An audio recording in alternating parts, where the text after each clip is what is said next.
If your DStv decoder is acting up, the first thing you should look at is the indicator lights. These lights tell you exactly what's going on and help you fix most problems quickly without calling support. A solid red light means the decoder is in standby and working normally, while a blinking red light signals a system or startup error that needs attention.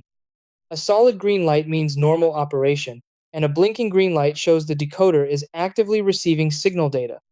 No lights at all usually point to a power issue, so always check the power adapter and wall outlet first. To fix most problems, start with a soft reset by unplugging the decoder for 30 seconds, plugging it back in firmly, and waiting 2 to 3 minutes for it to fully restart.